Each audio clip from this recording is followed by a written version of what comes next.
Vamos a empezar hoy día de una vez con la clase. Eh, Hoy día vamos a hacer la clase de enfermedad diarreica aguda.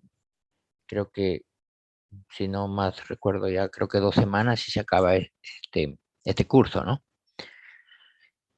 Entonces, para empezar, bueno, ya creo que la mayoría de ustedes saben más o menos la definición, ¿no? Según la OMS, que es, digamos, la definición o el concepto más apropiado, más acercado, ¿no? Porque algunos tienen algunos conceptos no tan diferentes, pero por lo menos la diarrea se define como la producción de deposiciones de tres o más de consistencia disminuida, ¿no? Líquida, más blanda, bueno, algunos lo consideran así, pero de todas maneras la definición es tres o más deposiciones de consistencia disminuida en 24 horas, ¿no? O al menos una con la presencia de algunos elementos, digamos, que no son normales que salgan en las deposiciones, ¿no? Como es pus, sangre o moco. Ojo con estas definiciones, por lo menos a tenerlos en cuenta porque de repente tienes un paciente que tenga una deposición de repente poca o de repente mayor cantidad. Algunos dicen 200 miligramos es suficiente para decir que hay una diarrea, ¿no? Entonces, la presencia de pus o sangre o moco ya definen esta, esta, esta enfermedad, ¿no? Por acá tenemos un cuadro estadístico, ¿no? Más o menos hasta el año 2018, en donde se representa eh, la cantidad de defunciones por enfermedad diarreica aguda según grupo etario, ¿no? Como ven ahí, en rayas azules, rayas continuas, en menores de 1 año, de 1 a 4 años, en las punteadas rojas y mayores de 5 en las de verde, ¿no? Hasta el 2018, por lo menos, ha ido disminuyendo paulatinamente, ¿no? Bueno, hay otros grados en donde más o menos mencionan la cantidad, pero bueno, este esquema es más o menos representativo, ¿no? Para ver que todavía hay muertes por enfermedades diarreicas, ¿no? Hay una clasificación de la que vamos a comentar en la clase. Algunos lo clasifican en algunas variantes, ¿no? Acuosa, bueno, osmótica, inflamatoria, pero bueno, la cuestión es saber por lo menos los tiempos, y esta es una clasificación evolutiva. En esta clasificación evolutiva dice pues que las diarreas agudas son menores o iguales a 14 días, las crónicas mayores de 30 días y las persistentes que son entre 15 a 30 días, ¿no? Más o menos es para tener la idea de las clasificaciones evolutivas. Esa es digamos, una definición para tener la idea de cómo estamos en estas definiciones. Hay algunos diagnósticos diferenciales en el sentido que no son verdaderamente diarreas, ¿no? Y esos, por ejemplo, cuando hay un paciente que tiene una suboclusión, puede tener pequeñas cantidades de deposiciones que en realidad no son diarreas, ¿no? Son las deposiciones las mismas de un solo, digamos, de una sola secreción, solo que cuando hay una suboclusión, aparentemente por irritación, por inflamación o por escape van saliendo de a poquitos, ¿no? Es así que tenemos algunos conceptos como una pseudiarrea, que no es una diarrea común, ¿no? Como son, como dice ahí, con las eliminaciones de pequeñas cantidades, ¿no? Suelen acompañarte generalmente de tenesmos, o sea, aparentemente como que quieres hacer y no haces, y como que quieres hacer y no haces de a poquito, ¿no? Es un síntoma del colon irritable, es común tener este tipo de secreciones que no son realmente diarreas, ¿no? Y eso se presenta con mucha frecuencia en el colon irritable o en los trastornos anorrectales, por ejemplo, las prostitis, que son inflamaciones alrededor del ano y ocasionan este tipo de secreciones diarreicas, ¿no? Y la incontinencia fecal, que también es otra de las características que no en realidad son diarreas, ¿no? Pero que en realidad aparentemente por las cantidades frecuentes de deposiciones se ven como si fueran diarrea. Más o menos vamos a ver las causas, ¿no? Sabemos que la diarrea puede ser por virus, por bacterias, por parásitos, por hongos, ¿no? Hay sinnúmero de variedades, inclusive algunos medicamentos ocasionan diarreas, ¿no? pero lo que nos vamos a centrar es básicamente en los más frecuentes, y los más frecuentes son las diarreas virales, no las que generalmente, como dice acá, causas diarreicas infecciosas agudas en adultos en entornos ricos en recursos. O sea, esa gente que son aparentemente, que tienen buenos recursos, que es gente pudiente, también tienen infecciones diarreicas, pero mayormente por virus, ¿no? Y acá, pues, más o menos están las características, ¿no? No vamos a leer todo, pero, por ejemplo, para el norovirus, por ejemplo, en gente pudiente, generalmente la infección es por estos, por mariscos o alimentos preparados, ¿no? Otros comunes también son los Clostridium, que también pueden infectar sobre todo a gente que tiene recursos. Ojo con eso, ¿no? Sobre todo en carnes, en salsas, en conservas, que es lo que mayormente consumen ese tipo de gente. Obviamente, la gente que es pobre, la gente que tiene bajos recursos, generalmente va a tener otras causas, generalmente bacterianas, ¿no? O la mayoría por parásitos, ¿no? Y en las causas bacterianas, ¿no? Que es común, bueno, como dicen ahí en el cuadro superior izquierdo, dice, generalmente son diarreas inflamatorias, ¿no? En donde va a haber fiebre, ese es con moco, con sangre. La salmonela, el campylobacter, la shigella, la E. coli que es la más común. Más adelante vamos a ver un cuadro por lo menos para ver algunas diferencias con respecto al tipo de diarreas que ocasiona este Escherichia coli y sus variedades, ¿no? Son variantes. Entonces, más o menos aquí están las características, el tiempo de infección, de incubación, está el modo de infectarse, ¿no? ¿Qué alimentos? Y otros sitios de donde también se sospecha es de dónde viene, de dónde procede, ¿no? Por ejemplo, las guarderías, hogares de ancianos, en los extremos de edad, generalmente para el coli. Y las causas parasitarias, ¿no? Generalmente la yardiasis, el Cryptosporidium son, digamos así, los que son más frecuentes, ¿no? Y como dice ahí, aguas, alimentos contaminados, verduras, frutas, ojo con esto, que es lo común, ¿no? Que siempre, sobre todo niños que toman, sobre todo los que tienen bajos recursos, con alimentos contaminados, ¿no? Son, digamos, lo más común y lo más característico, ¿no? No vamos a leer todo, pero por lo menos para tener la idea de dónde vienen esas infecciones parasitarias. Hay factores de riesgo, ¿no? Como ven ahí, ¿no? Las verduras, o con estos de acá, eh, también hay infecciones por estos dispositivos que se usan. Bueno, ustedes en algún momento habrán visto a alguien tiene una forma de higiene, ¿no? Estas imágenes más o menos representan los factores de riesgo de la gente más pobre, ¿no? Y la gente más pobre pues se contamina y estos son sus factores de riesgo, ¿no? Y la mayoría son por bacterias o por parásitos, ¿ya? Ojo con esto, es mayormente por bacterias o por parásitos, salvo los niños pues que normalmente en épocas de frío tienen diarreas por causa viral, es la gran mayoría, pero el resto son bacterias y parásitos, ¿no? Y bueno, en esta diapositiva, sobre todo para ver la consistencia, el color, generalmente las diarreas agudas virales generalmente tienen esa coloración amarillenta verdosa, ¿no? Es característico. Y esto de acá, pues, como agua y arroz, como agua de arroz, como pareciera que hubiera lavado el arroz, generalmente por el virión cólera, por virus, generalmente son característicos de este tipo de diarreas, ¿ya? Por encima de todo son diarreas acuosas, pero hay que tener en cuenta esas características que les estoy mencionando, ¿sí? ¿Y hay algunas posibles complicaciones de la enfermedad diarreica aguda? Claro que sí, sobre todo en los adultos, ¿no? Hay un paciente, por ejemplo, de la extrema edad que puede tener una infección y que tiene, digamos así, un poco de nutrición, este paciente con seguridad que se les va a complicar, ¿no?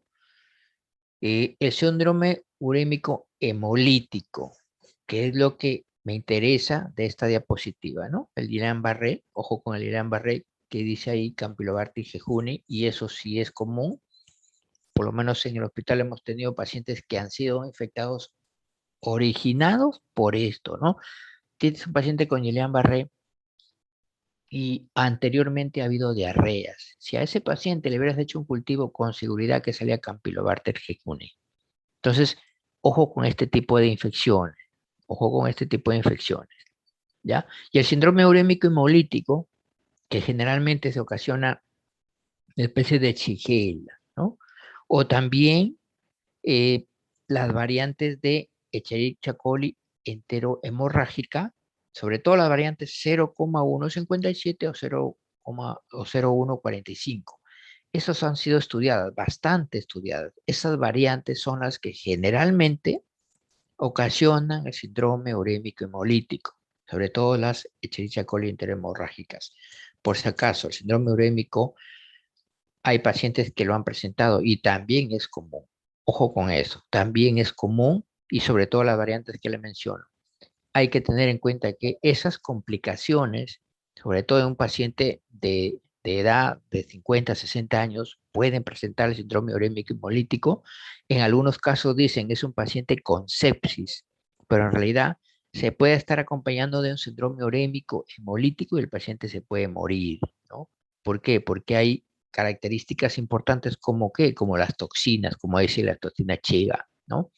Como esas toxinas que son responsables de dañar las células endoteliales y ocasionan todo lo que se va a descompensar, ¿no? Entonces, esta diapositiva es para comunicar, para tratar de entender que son dos o hasta tres las que siempre van a complicar, ¿no? Como las especies de Salmonella, de Shigella y la Escherichia coli, ¿no? Con el síndrome urémico hemolítico. Y con esas variantes, ¿no? Sobre todo las hemorrágicas que les digo, el 0157 y el 0145, que han sido estudiadas bastante. Entonces, a tomar en cuenta eso. ¿Qué más hay? Pues por depresión de volumen, lo que mencionamos anteriormente, los pacientes pueden hacer una depresión muy grave del volumen y pueden también llegar a tener complicaciones severas, ¿no? Por ejemplo, tienes un paciente con diarrea, ¿no? Lo que interesa es saber cómo lo vamos a enfocar y cómo lo vamos a manejar, ¿no? Tienes un paciente con diarrea aguda, ¿no? Y tú a evaluar, a mirar, ves su estado mental. De repente está alerta, o está inquieto, irritado, o está letárgico. Y más o menos eso nos va a dar la idea de en qué grado de deshidratación están, ¿no? Ves los ojos, están normales, medio fundidos, como hundido y seco, ¿no? Lágrimas, sobre todo en los niños, a veces llegan por deshidratación severa y lloran y no les cae lágrima. Entonces, significa que esos pacientes están muy deshidratados, ¿no? En los adultos, ¿qué revisas? Boca, lengua y sobre todo cuando revisas la lengua, levanta la lengua. En la parte del dorso de la punta de la lengua, ahí vas a ver cómo está generalmente la lengua, seca. Ahí vas a ver los vasos, las venas aplanadas. Eso es una característica de que a veces cuando tú ves en la parte de la vena lingual está húmeda, pero levanta la lengua, revisa la parte del dorso y está seco. Y ahí ya te estás dando cuenta que este paciente se está deshidratando, ¿no? Y la sed igual, ¿no? Estas características son fundamentales para ver en qué momento ese paciente puede llegar a un shock porque ya se está deshidratando en forma severa, ¿no? Eso es al evaluar, al mirar, pero al sentir, ¿qué haces? El peñisco de la piel, tú lo levantas la piel y se va retrocediendo lentamente o se regresa de forma rápida, ¿no? Entonces, más o menos son las características por las que tú vas a ver que este paciente se está deshidratando, ¿no? Y otra característica de esta diapositiva es el grado de pérdida de volumen, ¿no? Menos del 5% generalmente cuando es una hipovolemia leve, una deshidratación leve. De 5 a 10, 10 moderada y más del 10 ya pues es una deshidratación severa, ¿no? Y más o menos estas son la cantidad de mililitros por kilo. Ojo con esto que para por lo menos tener la idea de cuánto vas a reponer. Siempre cuando tú repones un líquido, más o menos debes tener la idea de cuánto debes reponer, cuánto por kilo. que es lo más común que se corrige a nivel de emergencia, porque los pacientes que llegan deshidratados con hipovolemia severa llegan por emergencia, no llegan por consultorio. Entonces, eso ustedes tienen que tenerlo muy presente. ¿Ya?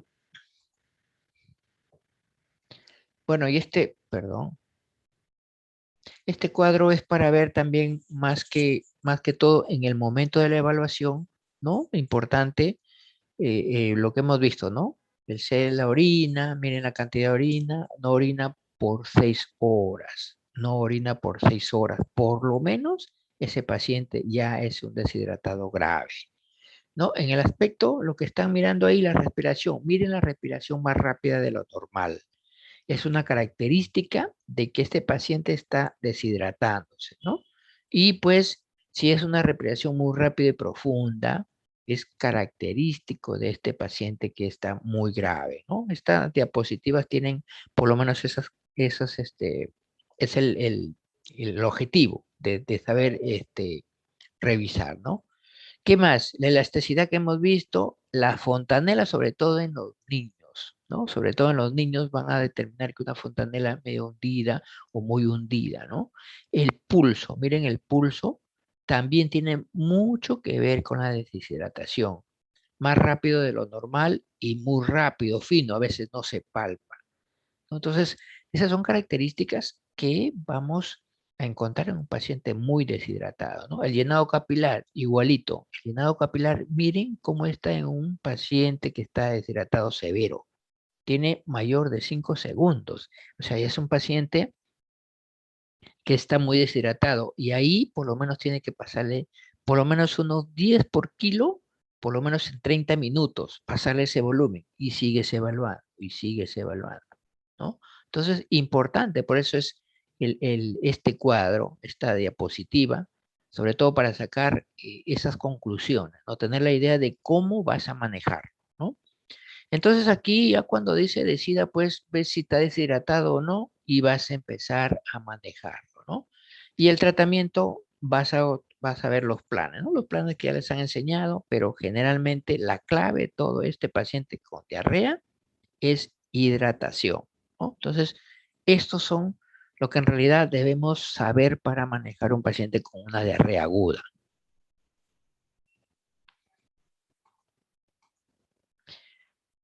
Bueno, esta diapositiva es más sobre todo para ver la cantidad de líquido que uno ingiere y cómo se va absorbiendo, qué otras estructuras están aportando y la cantidad de líquidos que aporta a nivel tracto digestivo y lo que se elimina, ¿no? Miren, 0,2 litros de prácticamente fluido, ¿no? Al final, ¿no? En el tracto gastrointestinal. Y vemos lo que se da. Por ejemplo, el hígado aporta a 0,5 litros. En el estómago se secretan 2,5 litros adicionales a lo que ingieres, ¿no? Entonces, más o menos tenemos esa idea de la cantidad de líquidos aquí en el tubo digestivo, ¿no? A ver, entonces, acá vemos eh, los mecanismos por lo que se produce la diarrea, ¿no? A nivel de tracto digestivo, ¿no? Primero vamos a hablar o a comentar algo sobre los virus. Un ratito. Bueno, los virus generalmente, ¿cuál es el mecanismo por lo que ocasionan la diarrea? Generalmente estos virus van a ocasionar daño a nivel de mucosa, ¿no? Ah, tiene que ver con las actividades de las degradaciones de los alimentos, ¿no? Sobre todo hay disminución de la actividad de las disacaridasas, que son elementos que degradan para que se absorban a nivel intestinal, ¿no? Y obviamente eso va a estar a nivel de las velocidades intestinales, ¿no? Entonces, va a ocasionar que los virus van a ocasionar unas partículas, ¿no? Que actúan como partículas osmóticas que jalan agua. Generalmente esas partículas actúan como algo que ocasionan que jalan agua y van a ocasionar ese desplazamiento de líquido, ¿no? Como ven ahí, por ejemplo, este rotavirus el ejemplo común de este gráfico, ¿no? Cómo destruye los enterocitos y va a ocasionar ese tipo de diarrea, ¿no? Entonces, ¿qué hace? Hay una diarrea osmótica ocasionada por estos virus, ¿no? Eso es lo que hay que tener en cuenta en esta diapositiva. La transmisión fecal-oral es lo más común para todas las infecciones intestinales, ¿no? Generalmente afecta el intestino delgado, ¿no? Y generalmente también las infecciones, las diarreas por virus son autolimitadas, ¿no? No tienes que dar un tratamiento antiviral para nada, simplemente hidratación, ¿no? Con esa hidratación, paulatinamente va cediendo y obviamente se limita, ¿no? No hay leucocitosis como dice ahí, y la detención generalmente de virus no es necesario hacerse, pues, ¿no? La mayoría hace su coprocultivo, su reacción inflamatoria y vas a ver que de repente no salen y las bacterias y pues generalmente son virus, ¿no? Para las bacterias también hay algunos mecanismos patogénicos de los que siempre este, se da, ¿no? Por ejemplo, ¿qué mecanismos utilizan las bacterias? Por adherencia, por invasión, por citotoxicidad y por enterotoxigenicidad. Entonces, por ejemplo, la Escherichia coli, que es la más estudiada, que es la más frecuente, es más, dígase de paso, el Escherichia coli lo tenemos a nivel intestinal, actúa como, está a veces ahí como en parte de la flora intestinal, pero obviamente cuando hay una sobreproducción, pues puede ocasionar esta enfermedad, ¿no? Y sobre todo a nivel del intestino delgado, de repente es más común. Entonces, por adherencias, decimos acá el Escherichia coli enteroadherente, ¿no? Enteroadherente, es la que generalmente va a ocasionar ese tipo de diarreas ahí, a ese nivel. Por invasión, ¿quiénes están invadiendo? Generalmente Salmonella, Shigella, Campylobacter, Escherichia coli enteroinvasiva, ¿no? Son las que van a invadir, ¿no? Son cosas diferentes. Uno se adhiere, otros invaden. Invadir significa meterse, significa eliminar algunas sustancias, algunos pilis de la parte del tracto gastrointestinal y ocasionar la diarrea, ¿no? Por toxinas, el Clostridium difficile, la Shigella y la Escherichia coli entero hemorrágica, ¿no? La que, como les decía anteriormente, va a dar el síndrome urémico hemolítico, no se olvide. Y por también enterotoxigenicidad, o perdón, por citotoxicidad, o sea, aquí lesión de células y acá por toxina, ¿no? Por toxina. Por ejemplo, los vibrios, la Escherichia coli también enterotoxigénica, ¿no? Campylobacter y los que mencionan acá. Entonces, esta característica, esta diapositiva tiene ese objetivo, ver que los mecanismos por los cuales las bacterias ocasionan las diarreas son este tipo, ¿no? Unos se adhieren simplemente, otros invaden, otros ocasionan lesiones a nivel de células, sobre todo los enterocitos, y otros por sustancias tóxicas, como la toxina chiga, que ocasiona estas diarreas. ¿Ya? Entonces, lo tenemos claro en ese sentido, ¿no? Por ejemplo, aquí hay un mecanismo, ¿no? En particular, sobre todo de la diarrea disentérica, sobre todo invasiva, como dice ahí, ¿no? Como dice ahí, pues, ¿no? La mucosa intestinal es invadida y da origen a deposiciones con moquisangre, ¿no? Y leucocitosis, generalmente en la materia fecal. Tú sacas tu reacción inflamatoria y vas a tener esta característica, ¿no? Y todo lo que dice ahí en la diapositiva. No lo vamos a leer porque eso me voy a pasar después la diapositiva. Igual, por diarrea, generalmente la shigellosis ocasiona una diarrea disentérica, ¿no? Es común, es lo más común que tenemos, ¿no? Y pues igualito hay invasión y destrucción del epitelio, ¿no? Y entonces, esta shigellosis va a ocasionar este tipo de diarrea y obviamente también va a producir toxinas, sobre todo la toxina Shiga, ¿no? Que es la común.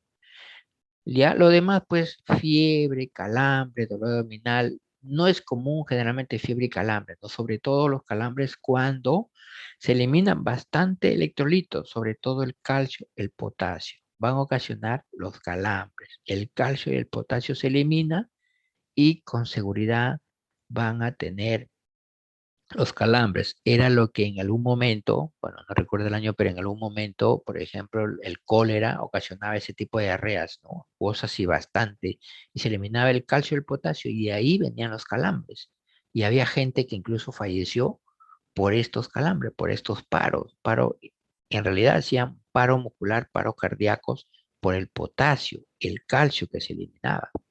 Entonces, importante saber en qué momento estás eliminando bastante potasio, ¿no? Bastante calcio, sobre todo cuando ya aparecen los calambres. Es lo mismo cuando ustedes hacen deporte, de repente se exageran, transpiran bastante y generalmente van a terminar acalambrados, ¿no? Es lo característico. Acá también hay otro mecanismo, sobre todo de las diarreas secretorias, generalmente por toxinas, ¿no? El mecanismo dice ahí que la toxina se fija en un receptor de la zona intestinal, de las criptas sobre todo, y estimula sobre todo, ¿no? La adenilciclasa. ¿Para qué? Para que se secrete, se estimule la secreción de agua y electrolitos, ¿no? Eso es lo que hace las toxinas. Entonces, importante saber qué gérmenes son principalmente la Escherichia coli enterotoxigénica, ¿no? El Staphylococcus aureus, el Bacillus y el Vibrio cholera. Entonces, esta diapositiva tiene ese objetivo de ver generalmente lo más común, ¿no? Pueden haber otras, pero lo más común son estas, las bacterias, ¿no? Las que están ahí presentes.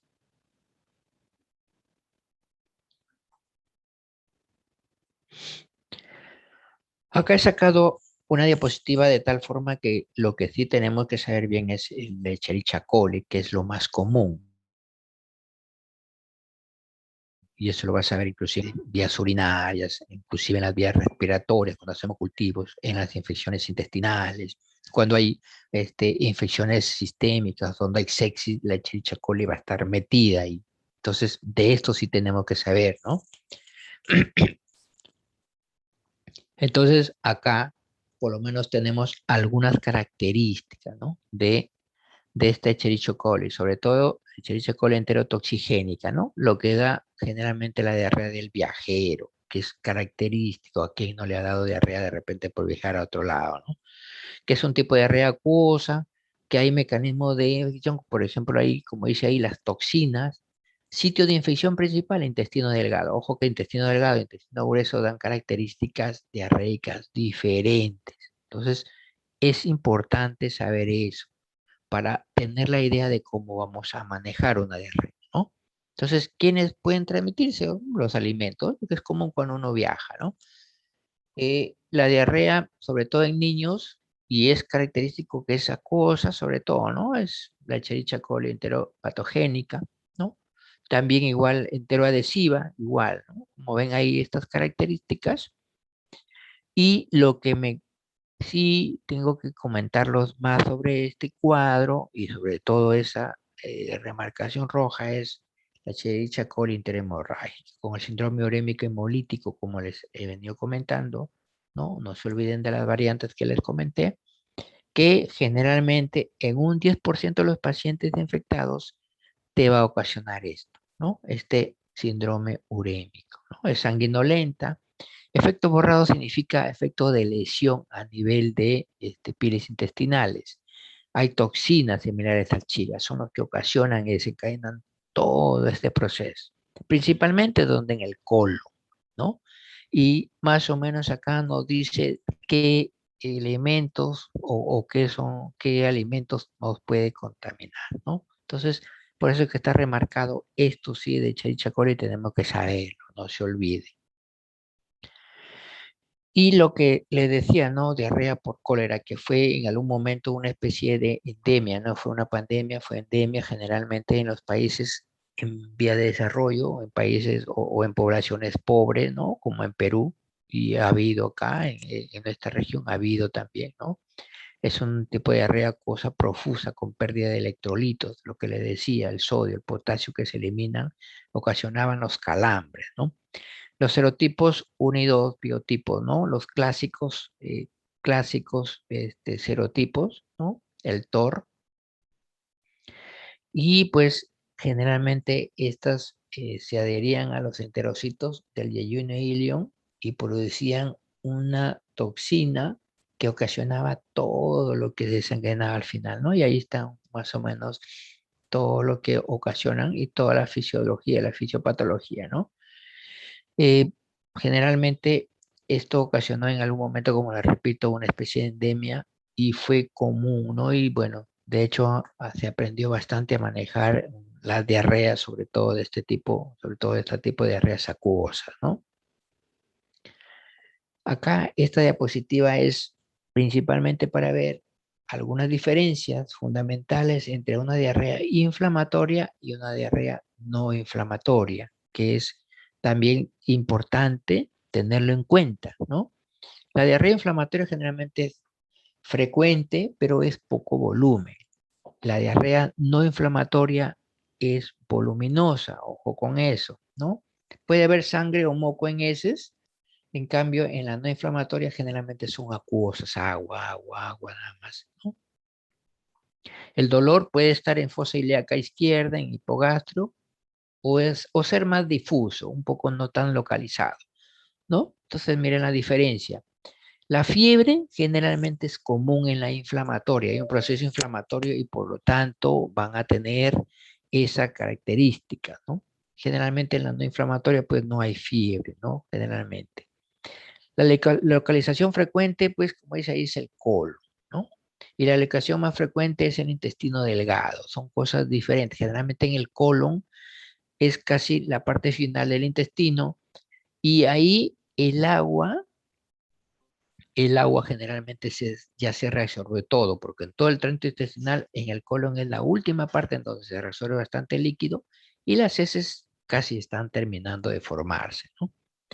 ¿Qué más? Las causas eh, por agentes que invaden la mucosa intestinal, ¿no? Sobre todo en la inflamatoria, ¿no? Y lo otro, pues, causas microorganismos productores de toxinas, ¿no? Entonces, son características que deberían tenerlos en cuenta. Otra característica que sí es importante, porque, como les repito, cuando tú tienes un paciente con diarreas, vas a saber y te vas a orientar con esto, qué tipo de gérmenes vas a tener enfrente y cómo los vas a manejar, ¿no? Entonces, importante tener estos signos, estos síntomas. Y como les repito, intestino delgado y intestino grueso, hay algunas características muy marcadas y con esto tú te puedes orientar al manejo, ¿no? Por ejemplo, tenemos el intestino delgado es raro, el intestino grueso es común. Generalmente el intestino grueso, porque es la parte final, vas a tener un tenesmo, una sensación de querer hacer deposición y vas al baño y no haces nada, y así estás, ¿no? Y así estás, eso se llama tenesmo, ¿no? La frecuencia, 2 a 3 veces normal al día, ¿no? En cambio, en el intestino grueso, 3 veces al día, ¿no?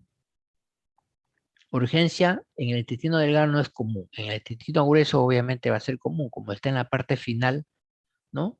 Los volúmenes, miren ahí los volúmenes generalmente son pequeños y múltiples en el intestino grueso, porque como les digo, ahí se reabsorbe la mayor cantidad de agua a nivel del intestino grueso. Y ahí generalmente ya se van formando las heces, ¿no? El moco es raro en el intestino delgado, en el intestino grueso generalmente ya prácticamente todo lo que se hay que secretar, todo lo que hay que eliminar ya se está formando y ya se está eliminando a ese nivel, ¿no? El vómito a veces en el intestino grueso no es común, ¿no? Y la pérdida de peso, ¿no? Es común a nivel intestino delgado. Un paciente que tiene diarrea crónica, por ejemplo, un paciente con síndrome de Crohn, que a veces el paciente puede tener diarreas intermitentes, el paciente a veces tiende a adelgazar, ¿no? Un paciente con hipertiroidismo también tiene diarreas, también tiene adelgazar y son diarreas que dan a nivel de intestino delgado. Ojo con eso que también tiene que ver con la cantidad y las características de las heces a nivel intestinal.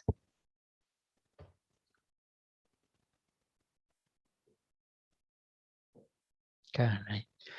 Bueno, para hacer el diagnóstico, lo importante que es funciones vitales, obviamente, lo primero que van a recibir, la anamnesis, la pregunta de dónde vienen, qué han comido de repente, antecedentes, ¿no? Todo lo que tiene que ver con la historia clínica. Y el examen físico, lo que hemos visto anteriormente, bastante hemos remarcado con la diapositiva, ¿no? Entonces, importante es saber eso. Hay estudios microbiológicos para las diarreas agudas, ¿no? Por ejemplo, ¿qué haces? ¿Qué sacas? Aparte de que hiciste tu historia clínica, pues ya lo empiezas a manejar y lo que tienes que ver es corroborar qué es lo que tienes que encontrar. Y pues de material fecal que vas a buscar, ¿no? Detención de toxinas, vas a hacer un coprocultivo, ¿no? Vas a hacer microscopía, si quieres ver de repente algunas otras sustancias o algo que estás sospechando en el cuadro. Y sobre todo para detectar virus, pues algunos hacen ELISA o aglutinaciones, ¿no? Hacer un diagnóstico presuntivo de la diarrea, pues importante. Sangre con moco, sangre o moco en heces, perdón. Si es sí, patógenos probables, Campylobacter, Shigella, Salmonella, Escherichia coli, Clostridium difficile, ojo con Campylobacter, les estoy repitiendo varias veces, y entamoeba histolítica. Si no hay moco o sangre en heces, le sacas un polimorfo, un estudio polimorfo. Si no hay nada de polimorfos nucleares en la diarrea, por eso sacas una reacción inflamatoria, puede ser un quiste o un trofosodito de un parásito. Y si hay polimorfos, también los probables son igual, Campylobacter, Salmonella y todo lo que está ahí, ¿no es cierto? Si encuentras quistes o trofosoditos, si no hay estos quistes o trofosoditos, puede ser un diagnóstico diferencial con un virus. Y si lo encuentras, puede ser una giardiasis, un cristosporidio. Entonces, esta diapositiva es para ver eso.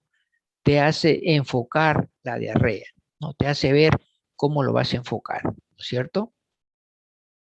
Ahora, si quieres para tu diagnóstico sacar un coprocultivo, uno dice, ya pido un coprocultivo y listo, a ver qué me sale. No, a ver qué me sale, no. Diarrea sin sangre, dice, afebril, en buen estado general, sin compromiso inmunológico, observación del paciente. Si tiene fiebre más de 5 días, le puedes pedir un coprocultivo. Si tiene un compromiso sistémico, inmunocomprometidos y sobre todo en neonatos, también coprocultivo o hemocultivo. Ojo con esto. Inmunocomprometidos. Supongamos que tienes un paciente VIH y le vas a hacer un coprocultivo. Aparte, tienes que hacerle un hemocultivo. Ojo con eso. Ya no necesariamente puedes hacer hemocultivos. Cuando tienes un paciente que no encuentras una bacteria o algo que está buscando, generalmente los hemocultivos son importantes.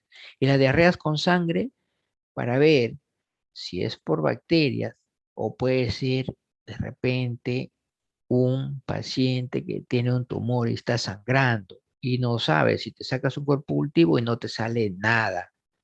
Y tú dices, pero si tiene sangre, entonces busca otra cosa. Uno de ellos es un tumor. Y si es un paciente inmunosuprimido, un linfoma podría tener ahí enfrente. Y estás que sacas y sacas y no encuentras nada. Entonces, importante saber en qué momento tú vas a sacar ese coprocultivo. Obviamente, para el apoyo diagnóstico, pues hay varios exámenes, ¿no? Sobre todo los materiales en fresco, los otros estudios que ya estamos comentando, ¿no? ¿No? Es igualito, cuando tienes un paciente que está con diarreas y diarreas, y hace de repente poquitas diarreas y nunca para, le das antibiótico y nada, sospechas que fue un medicamento, tampoco, le retiras el medicamento, sigue con diarrea. Entonces, ¿qué haces? Haces una colonoscopía. No se olviden, generalmente un paciente que está con diarrea crónica o diarrea que a veces aparece, se estabiliza, ya no tiene diarrea 3, 4 días, una semana y vuelve a aparecer y sigue en el mismo proceso durante varios días, llega un mes, tal vez otro mes y no encuentran nada, una endoscopía o una colonoscopía, porque ese paciente probablemente tiene otra causa, la diarrea. Ya, no se olviden, siempre tengan un paciente donde no saben cuál es la causa, ya se han sacado sus cultivos, han sacado todo lo que han tenido que sacar y no encuentran la causa, una colonoscopía les va a ir de maravilla para el diagnóstico. ¿Ya? Con respecto al tratamiento, pues prevenir sobre todo la deshidratación, ¿no? Bueno, eso ya lo que le hemos dicho, hemos venido manejando. Y la clave del manejo para un paciente con diarrea es la hidratación y cuánto por kilo. No se olviden, esto puede ser pregunta. ¿Cuánto por kilo? ¿En qué grado de deshidratación está? Leve, moderado, severo. ¿Y cuánto por kilo? Porque una diarrea sí deben saber manejar ustedes. No necesitan ser internos para manejar la diarrea. Ustedes ya lo pueden manejar. Entonces, hay que corregir. Si un paciente que está deshidratado leve y que tolera la vía oral, pues la vía oral es la mejor forma de hidratar. Pero si ves que ya no puede tragar, que ya no puede pasar ningún líquido, simplemente su vía y empiezas a hidratarlo vía endovenosa. Es lo primero que tienes que hacer, hidratar. Y probablemente después vas a ir sacando los análisis adicionales, ¿no? Y vas a pedir, obviamente, de acuerdo a tu historia clínica, a tu examen clínico y tu anamnesis que estás realizando en ese momento, ¿no? Entonces acá hay unos cuadritos como para por lo menos orientar, ¿no? Sobre todo para salmonela, E. coli y la chiguera, ¿no? Tratamientos, ¿qué es lo más común? Yo generalmente utilizo cetrazona, ¿no? Las cetrazonas van bien, sobre todo en estas diarreas con este tipo de bacterias, ¿no? Cetrazona generalmente 2 gramos cada 24 horas, 5 días generalmente los pacientes mejoran, ¿no? Generalmente mejoran 2 gramos cada 24. Y pues acá está para Campylobacter jejuni, ¿no? Campylobacter, lo que les decía, no se olviden, eritromicina es lo más adecuado, 500 miligramos, generalmente da cada 8 horas, 5 o hasta 7 días, ¿no? Es característico la infección por Campylobacter con este tratamiento, ¿no? El virus cólera generalmente la hidratación es clave al inicio y se ha utilizado acitromicina, por lo menos ahí en el hospital han utilizado vía oral con acitromicina o se han ido de alta con tratamiento de acitromicina, ¿no? La yardiasis, el metronidazol, también hasta ahora se sigue manejando así, metronidazol, generalmente 500 miligramos cada 8 horas, generalmente en adultos, ¿no? Para la yardiasis, es el tratamiento básico. Ahora, lo que hay también en la clase es una enteroparasitosis. Bueno, vamos a hablar en resumen porque hay muchísimos parásitos. La definición está descrita ahí, ¿no? Sobre todo los protozoarios y los metazoarios, ¿no? Sobre todo los salmintos, los gusanos redondos, los que generalmente van a estar a nivel intestinal. Ojo que es enteroparásito, no es ectoparásito, por si acaso. Ahí están los factores de riesgo, pues eso ya creo que la mayoría sabe, ¿no? La alimentación, el hacinamiento, vivir en zonas pobres son los factores de riesgo, son los más característicos, ¿no? Y digamos, la clasificación de los protozoarios, ¿no? Este cuadrito tómalo en cuenta, sobre todo para ver los Cristosporidium, ¿no? Son bastante, y esas entamoebas, que de dónde, de qué clase, a qué clase pertenece, a qué familia pertenece, ¿no? Es una imagen de Giardia, creo que ustedes ya lo han visto, lo conocen, una Giardia. Los enterobios, vamos a mostrar imágenes porque después vamos a comentar más de eso, ¿no? Más o menos para que tengan la idea de las imágenes de enterobios, ¿no? Miren la cantidad, miren los tamaños, ¿no? Y las formas incrementadas, miren los femeninos y los masculinos, los machos y las hembras, miren en la parte terminal, ¿no? Este es recta, este es encorvada, envuelta, ojo con eso, características similares. La tenia, igual, son parásitos que van a ocasionar diarreas, obviamente, después vamos a comentar las características, Pero la astenia tiene sus características, tiene un, digamos, a nivel de la cabeza, un gancho, un rostelo, un escole, generalmente 4, algunos dicen 6, pero generalmente 4, ¿no? Con unas aberturas que actúan como ventosas, o sea, se pegan al intestino y son los que ocasionan, pues, los pacientes que se desnutran, que estén anémicos y todo lo que desencadenan estos parásitos, ¿no? Esta diferencia entre taenias muy importante, ¿no? Sobre todo la saginata y la solio. Miren, el Scoles, 4 ventosas sin rostelo ni ganchos. Y la solio, 4 ventosas con rostelo y doble corona de ganchos, ¿no? Es importante tener la diferencia, por lo menos si tú lo ves, o que el médico debe por lo menos tener la idea de cómo es ese parásito, no necesariamente el infectólogo. Los tamaños hasta 10 metros, hasta 2000 proglótides que van a dar los huevos, ¿no? Y miren el asolium hasta 5 metros, ¿no? Entonces, más o menos son características importantes que debemos tener en cuenta para diferenciar este tipo de parásitos, ¿no? Enteroparásitos sobre todo.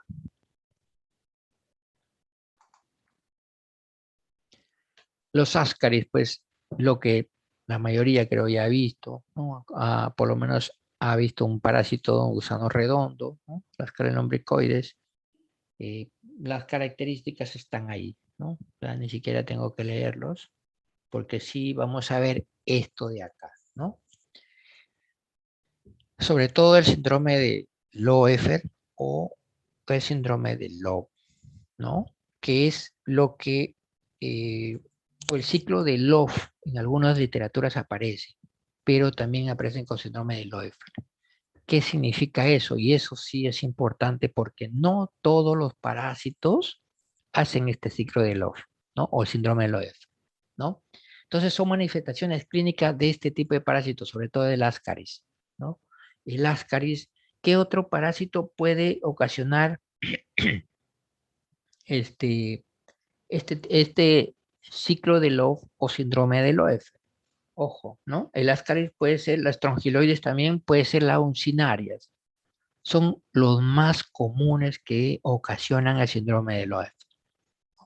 Y pues la gran mayoría no manifiestan sintomatología o son leves. Y generalmente cuando las ascaris o las ascariasis son masivas se puede presentar un cuadro clínico severo. Generalmente pueden hasta obstruir la parte intestinal, ¿no? Y de acuerdo al ciclo biológico, generalmente se pueden ocasionar en este ciclo, el ciclo de Loeb o el síndrome de Loeffler, que es una característica de este parásito que puede migrar a otro órgano y puede ocasionar eso. Lo que las literaturas a veces mencionan como el paso o la salida de estos parásitos por el pulmón. Y lo que van a ver ahí es alteraciones respiratorias como tos, con expectoración con fiebre, con expectoración con sangre, como dice, como hemoptisis. Pueden encontrar estertores bronquiales, síndrome de condensación pulmonar y eosinofilia. Recuerden, no todos los parásitos ocasionan eosinofilia. Entonces, estas características se denominan el síndrome de Loeffler. Todo esto es lo que en alguna literatura van a encontrar con el ciclo de Loeb. Generalmente, en el ciclo de Loeb y los parásitos que les he mencionado, generalmente ese es un ciclo en donde este parásito va, digamos, a desarrollar varios etapas, ¿no? Algunas literaturas dicen como 7 etapas, ¿no? Generalmente el huevo, después 4 estadios larvarios, del 1 al 4, y generalmente van a ir a la etapa adulta. Pero ese es el ciclo de Lox o el síndrome de Loeffler. No se olviden. Entonces es importante porque puedes encontrar que un ascaris te puede estar saliendo por la nariz y obviamente es un parásito que migró al pulmón, ¿ya? Y no es común. ¿Y quiénes son los ascaris? ¿No? Como les decía, ¿no? Entonces, no se olviden, los trongiloides uncinarias son los que pueden ocasionar este famoso síndrome de Loeffler. Los mecanismos de transmisión, pues, vía digestiva, fecal oral en la mayoría, ¿no? directo por autoinfección, ¿no? Lo que dice ahí los trongiloides, ¿no? Autoinfección externa también puede ser en la forma perianal, sobre todo los enterobios, ¿no? Y vía transcutánea, las uncinarias, los trongiloides, ¿no? Lo que les estoy comentando, lo que pueden hacer los ciclos de Lobg. Y este cuadro es para ver algunas características fundamentales, sobre todo en los parásitos intestinales, sobre todo por nematodes. Miren, Ascarilombricoides, Oxyurus y las uncinarias, el Necator, ¿no? Las Trichuris, lo que vamos a ver acá, los trongiloides, ¿no? La forma desinfectante, los huevecillos, miren la forma como se infectan, ojo con esto, la vía de entrada, no, miren la vía de entrada de las uncinarias, son generalmente percutáneas, ¿no? La forma larvaria, ¿no? Después de la ingestión de los huevecillos, miren, sobre todo en las uncinarias, ¿no? Y los síntomas principales. Generalmente en Ascaris no hay. Obviamente cuando tú te infectas por un Ascaris lumbricoides casi no tienen molestias, salvo cuando está adulta y ya está reproduciéndose, ¿no? Los oxiuros, pues lo característico es el prurito anal. Puede o no haber, pero cuando están generalmente al nivel del recto y el ano, te van a dar un prurito anal, que es mayormente en los niños, ¿no? Los niñitos generalmente manifiestan esta sintomatología, ¿no? Y lo demás, ¿qué es lo característico, por ejemplo, en la uncinaria? La anemia, ¿no? Las anemias que van a ocasionar estos parásitos, ¿no? Que son prácticamente, se nutren de tus alimentos y van a ocasionar la anemia. ¿Qué otros también pueden ocasionarte la anemia? Los trichuris, ¿no? Los tricocéfalos o como los trichuris, ¿no? Y los estrongiloides, pues generalmente van a dar también diarreas, ¿no? Miren esas características que es común y que nos hace diferentes unos de otros, ¿no? Pues esto también ya lo hemos visto. Lo que sí quiero que vean de esto es que quienes ocasionan eosinofilia y anemia, como les repito, no todos los pacientes, todos los parásitos ocasionan anemia, ¿no? Y no todos ocasionan también eosinofilia, ¿no? Entonces, miren los característicos de estas diapositivas es eso, ¿no? De ahí por lo demás, pues la mayoría pueden ocasionar dolor abdominal, pueden ocasionar las diarreas, pero no todos ocasionan eosinofilia. Ojo que hasta un linfoma te puede ocasionar eosinofilia. Y pues obviamente tu evaluación clínica, tu examen físico va a hacer que hagas diagnósticos diferenciales, ¿no? Los métodos diagnósticos para los parásitos pues generalmente son directos, ¿no? Examen macroscópico, ¿no? Identifican a los parásitos. El examen microscópico también en formas evolutivas, inmóviles al microscopio, ¿no? Los trofosforitos, los quistes, las larvas, ¿no? Son generalmente las formas inmaduras de estos parásitos, ¿no? Igual ahí están los métodos para hacer los diagnósticos, ¿no? Para los oxiuros, sobre todo, sacar una muestra a nivel intestinal, perdón, a nivel anal, y van a hacer el famoso test de Graham o la cinta adhesiva para ver oxuriasis, ¿no? O para ver enterobius también, ¿no? Obviamente. Y acá otro método de concentración para visualizar huevos, larvas, el método de Barman, sobre todo los estrongiloides, y esto sí es común en los adultos, ¿no? Los estrongiloides, generalmente el método de Barman es muy importante, ¿no? Eso sí lo hemos utilizado por lo menos en el hospital. Otros métodos indirectos, antígenos PCR, sobre todo para cuando uno quiere ver virus o algunos elementos que no son tan comunes, ¿no? Y los tratamientos, pues generalmente los protozoarios intestinales, como ven ahí, ¿quiénes son los que bastante ayudan en los tratamientos? Generalmente, ¿no? Como dice ahí, el metronidazol. El metronidazol, cuando es infección intestinal, bastante ayuda, protege, ¿no? Tanto es así que, por ejemplo, tenemos un abdomen agudo, una obstrucción intestinal, y está séptico, utilizamos metronidazol. Y si ves que la causa de esa sepsis, que aparte que es abdominal, y es respiratorio y tiene otras complicaciones, usas metronidazol y una cefalosporina. Puedes utilizar cetrazona, puedes utilizar un meropenem, puedes utilizar una piperacilina, una ceftazidima. Entonces, pero acompañado siempre de metronidazol. Entonces, como ven ahí, para la colitis amebiana, sobre todo, metronidazol, ¿no? Y la alternativa, tinidazol. Nosotros generalmente utilizamos metronidazol. Los cirujanos, cuando tienen abdomen agudo, cuando tienen un paciente con abdomen distendido, metronidazol es lo que siempre utiliza, ¿ya? La giardiasis, igual, de elección metronidazol, ¿no? Nitazoxamida de repente cuando no tienes metronidazol. Y ahí están las dosis, obviamente, ¿no? Entonces, importante tener en cuenta estos tratamientos, ¿no? Para giardia sobre todo. Y las amebiasis, que son las diarreas más comunes que se dan en nuestra región, ¿ya? Los blastocistis, a veces uno dice, ah, no, el blastocistis no, no ocasiona nada, pero puede ser que te ocasionen daño. Como dice ahí, generalmente son asintomáticos, ¿no? Y si son asintomáticos no le puede dar tratamiento, pero pueden que ocasione, por ejemplo, nosotros tenemos pacientes con blastocitis hominis y solamente hidratación, ¿no? Pero, bueno, algunos sí utilizan el tratamiento, ¿no? Una sulfa también puede bien ahí, pero el metronidazol es el tratamiento de elección generalmente.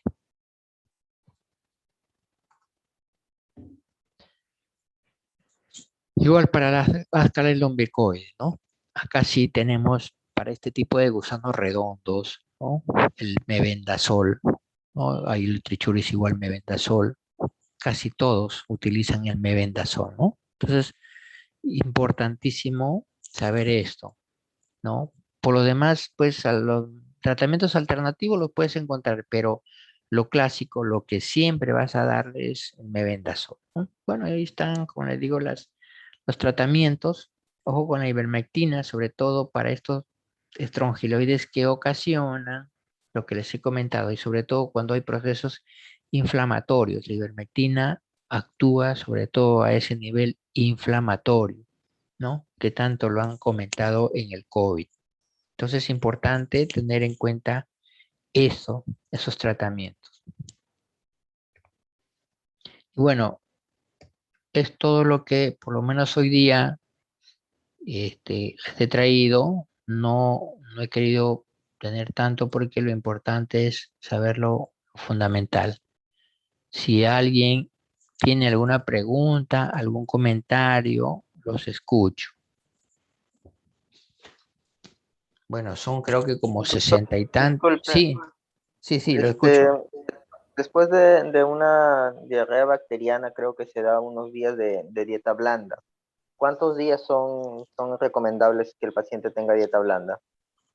Generalmente un paciente que sí puede comer, porque ojo, a todos los pacientes no le puede dar dieta cuando están con diarrea, no a todos, ¿no? Algunos obviamente hay que tener, nosotros decimos reposo gástrico, pero con 3 días de reposo, suficiente para que después empieces a darle un tratamiento. Si es que es un paciente que está con náuseas, con vómitos y tiene toxinas, generalmente a esos pacientes, de preferencia, les das su tratamiento después de 3 días. Cuando tú te das dieta blanda, son los pacientes que realmente le puedes dar su dieta, sobre todo los que han utilizado o de repente hay una infección por algunas bacterias que se deben corregir, pero también le puede dar tratamiento a la vez, ¿no?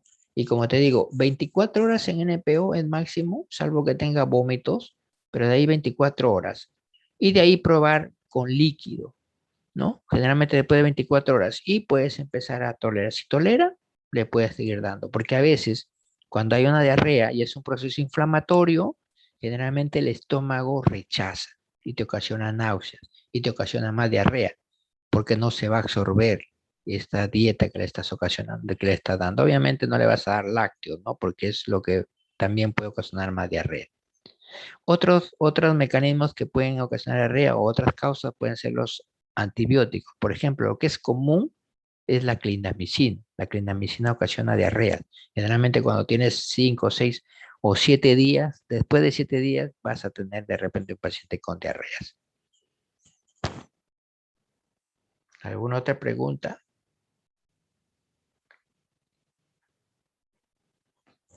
Hola, ¿me escuchan? Sí, doctor. Ya, si hay algún comentario, alguna pregunta, pueden hacerlo. Sobre todo en la diarrea, como les digo, la diarrea sí es una enfermedad que ustedes lo pueden manejar, ¿no? Eso ya ni vuelta que darle, no necesitan irse a un hospital para que me salvo, pues que tenga una diarrea severa, en donde tienes que ponerle una vía e hidratarlo.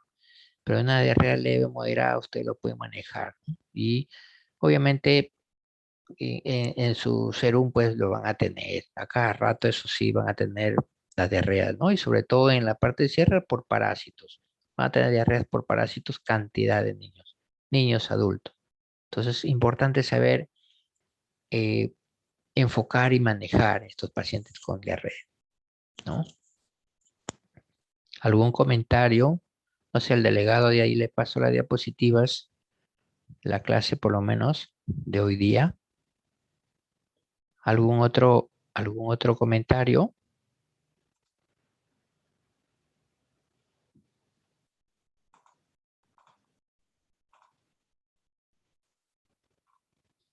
No sé si lo han entendido o no han entendido, o han entendido todo o no han entendido nada, como dicen algunos docentes. Si no hay algún comentario, alguna pregunta, pues creo que la parte de las diarreas no es, digamos, no es tan complicado, ¿no? Así que es fácil entenderlo. Ya, bueno, Ha si no hay estado ningún claro, comentario, doctor. ya, bueno, solamente he tomado captura de pantalla, han llegado hasta 25, creo que son 50. Bueno, los tomo en cuenta de todas maneras.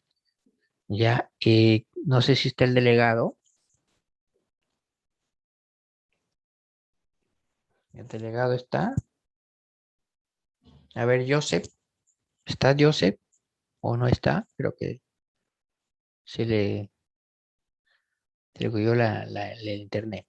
Bueno, chicos, si no hay ninguna otra pregunta, pues nos quedamos ahí. Yo creo que ya son las 10, algunos deben estar teniendo algunas otras actividades que hacer. Igual al delegado, igual le voy a pasar las diapositivas. ¿Ya, chicos? Entonces ahí nos quedamos. Ya con mi grupo, la próxima semana tenemos la práctica y si, bueno, el delegado no se aparece, le pasaría al delegado de mi grupo y ellos se los pasará a ustedes, ¿ya? Yo tengo la captura de pantalla de todos los que han asistido, así que no hay problema. ¿Ya, chicos? O a menos que haya algún comentario, los escucho.